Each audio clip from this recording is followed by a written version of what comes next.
Hello student, good morning. How are you children. बच्चों, कल हमने जो चैप्टर पढ़ा था चैप्टर 9 मेरी डायरी, आज हम क्या करेंगे, इसका अभ्यास कार्य करेंगे।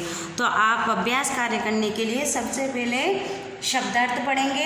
तो आप शब्दार्थों के लिए पेज नंबर 63 ओपन करें। शब्दार्थ तो जानते हैं आप, जो हम चैप्टर पढ़ते हैं इसमें जो आपने देखा होगा ना, रेड रेड जैसे अक्षर से लिखे हुए रहते हैं, जैसे ये वन्य जीव इस तरह से लिखे हुए रहते हैं, उन्हें शब्दार्थ कहते हैं। शब्दार्थ का अर्थ है शब्दों का अर्थ।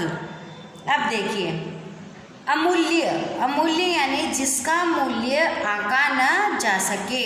अमूल्य किसे कहते हैं, जिसका मूल्य आंका न जा सके। स्मृति, स्मृति यानी यादें। स्मृति यानी क्या होती है, यादें। उपरांत, उपरांत यानी बाद में। उपरांत यानी क्या होता है बच्चों, बाद में। उत्साहित, उत्साहित यानी जोश। उत्साहित यानी जोश में। उद्यान, उद्यान यानी बगीचा। उद्यान यानी क्या होता है, बगीचा। सज्जित, सज्जित यानी सजा हुआ। सज्जित यानी सजा हुआ। कष्ट, कष्ट यानी तकलीफ। सम्मिलित, सम्मिलित यानी शामिल। सम्मिलित यानी शामिल। मनमोहक, मनमोहक यानी मन को मोहने वाला। मनमोहक यानी मन को मोहने वाला। चिन्ह, चिन्ह यानी निशान। चिन्ह यानी निशान। अद्भुत, अद्भुत यानी अनोखा। अद्भुत यानी अनोखा। वन्य जीव, वन्य जीव यानी वन के जीव। वन्य जीव यानी वन के जीव। स्मरणीय, स्मरणीय यानी यादगार। स्मरणीय यानी क्या होता है, यादगार। आप फिर देखिए, अमूल्य यानी जिसका मूल्य आंका न जा सके। स्मृति यानी यादें। उपरांत यानी बाद में। उत्साहित यानी जोश। उद्यान यानी बगीचा। सज्जित यानी सजा हुआ और कष्ट यानी तकलीफ। सम्मिलित यानी शामिल। मनमोहक यानी मन को मोहने वाला। चिन्ह यानी निशान। अद्भुत यानी अनोखा। वन्य जीव यानी वन के जीव। स्मरणीय यानी यादगार। अब है आगत शब्द। आगत शब्द यानी एडेप्टेड वर्ड। डायरी, बाग, खुश, चीज़ों, लॉन और गाइड। अब देखो, डायरी, डायरी क्या है, अंग्रेजी शब्द है। खुश क्या है, उर्दू फारसी। लॉन क्या है, अंग्रेजी। गाइड क्या है, अंग्रेजी। बाग क्या है, उर्दू फारसी। चीज़ें क्या है, उर्दू फारसी। तो जैसे डायरी है, लॉन है, गाइड है, ये सब हम अंग्रेजी शब्द में बोलते हैं। जब हम अंग्रेजी पढ़ते हैं या बोलते हैं तो इन सबको बोलते हैं। और जब उर्दू फारसी भाषा में बाग बोलते हैं। अगर आपको हिंदी में बोलना हो बाग तो क्या बोलेंगे, उद्यान, बगीचा। इंग्लिश में बोलना होगा तो क्या बोलेंगे हम, गार्डन। पर अगर आपको उर्दू में बोलना होगा तो हम बोलेंगे बाग। चीज़ें, अब ये भी क्या है बच्चों, ये उर्दू फारसी शब्द है। उर्दू फारसी शब्द में हम इसको चीज़ें बोलेंगे। अगर आपको हिंदी में बोलना हो तो वस्तु बोलेंगे। तो ये हो गई आपके आगत शब्द। वर्तनी व भिन्न शब्द। मानक वर्तनी, प्रचलित वर्तनी। मानक वर्तनी यानी आनंद पूर्वक, द्वार, स्वतंत्र, अद्भुत, बंदर, उपरांत, किंतु, अंतिम, सुंदरता। इन सब शब्दों को मैंने आपको कल भी बताया है कि मानक वर्तनी वाले शब्द वो होते हैं जिनमें बिंदी लगाई जाती है आधा न और आधा म की जगह। अब हम करते हैं बच्चों मौखिक क्वेश्चन आंसर। डायरी कब लिखी जाती है, डायरी कब लिखी जाती है। डायरी प्राय रात्रि को सोने से पहले या पूर्व लिखी जाती है। पाठ में डायरी का वर्णन कहाँ है, पाठ में डायरी का वर्णन उदयपुर में है। कल भी करवाए थे ना मैंने आपको ये सब क्वेश्चन आंसर। लेखक को आया देख कौन उत्साहित हुआ, लेखक को आया देखकर मामा जी के बच्चे गरिमा और धवल उत्साहित हुए। उदयपुर को किसकी नगरी कहा जाता है, उदयपुर को झीलों की नगरी कहा जाता है। पिछोला झील कहाँ है, पिछोला झील कहाँ है, उदयपुर में है। पिछोला झील कहाँ है, उदयपुर में है। अब आप आइए पेज नंबर 64 पर। अब हम इसका जो अभ्यास कार्य है वो देखेंगे। सही उत्तर पर टिक का चिन्ह लगाइए। लेखक उदयपुर कब पहुंचा, प्रातः पहुंचा, दोपहर पहुंचा या रात्रि में पहुंचा, रात्रि के समय पहुंचा। 26 अक्टूबर को लेखक ने कहाँ से यात्रा शुरू करी, फतेह सागर से, झील से, नेहरू उद्यान से। तो कहाँ से शुरू करी थी उसने? फतेह सागर से। बच्चों आप भी हिंदी की बुक ओपन करें। बुक ओपन करके अपनी बुक में पेज नंबर 64 ओपन करेंगे।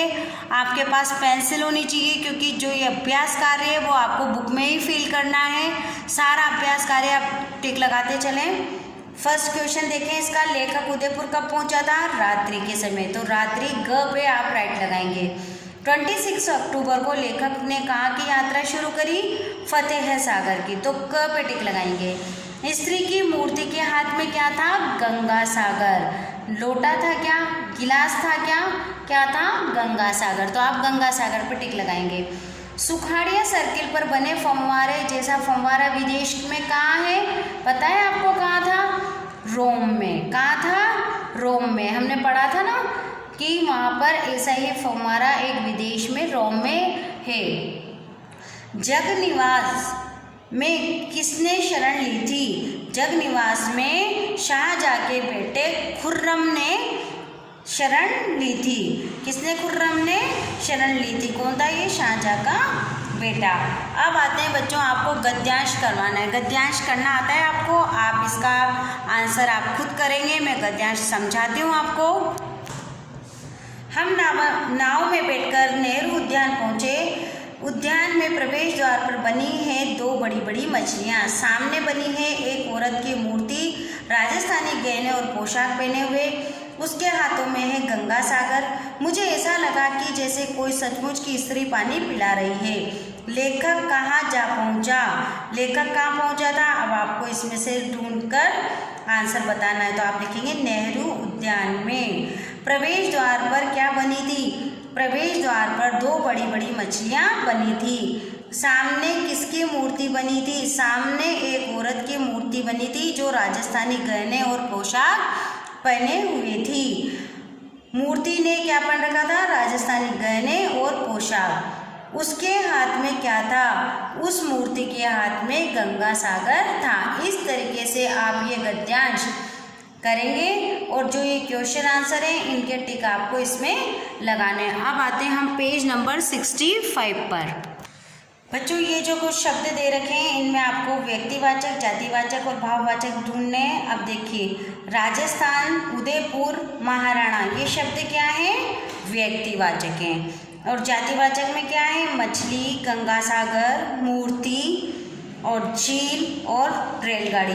तो आप इसमें से टिक लगा लीजिए। मछली, गंगा सागर, मूर्ति और रेलगाड़ी है हमारे जातिवाचक। राजस्थान, उदयपुर, रेलगाड़ी है हमारा व्यक्तिवाचक। और भाववाचक है थकान, मुस्कुराहट और स्वतंत्रता, ये है हमारा भाववाचक। अब आपको वाक्य आपको स्वयं बनाने हैं। रोशनी, फव्वारा, मूर्ति, स्वतंत्रता। देखते हैं आप कैसे बनाते हैं इनको। अब एक वचन और बहुवचन देखिए। सैलानियों, ये क्या है? बहुवचन है। तो आपको क्या करना है? सैलानी।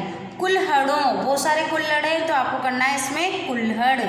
सहेलियों, बहुत सारी सहेलियाँ हैं, इसका एक वचन होगा सहेली। मछलियाँ, मछली। मूर्तियाँ, मूर्ति। सड़कें, सड़क। बच्चों ये गलती से छोटी की मात्रा और बड़ी मात्रा ध्यान रखना। जैसे ये मछलियाँ हैं तो आप या में आप छोटी लगाएंगे तो ये मछली में जो ल में बड़ी की मात्रा करेंगे। जैसे कि इसमें भी सैलानियों में भी सैलानी, इस तरीके से सहेलियों में भी सहेली, बड़ी की मात्रा का ध्यान रखेंगे। तो ये हो गया हमारा पेज नंबर 64 और 65। कल हम इसके क्वेश्चन आंसर करेंगे और एक बार मैं आपको फिर से अभ्यास भी बता दूंगी। तो आप इतना जितना पढ़ाया है इतना आप बुक में टिक करें। Thank you.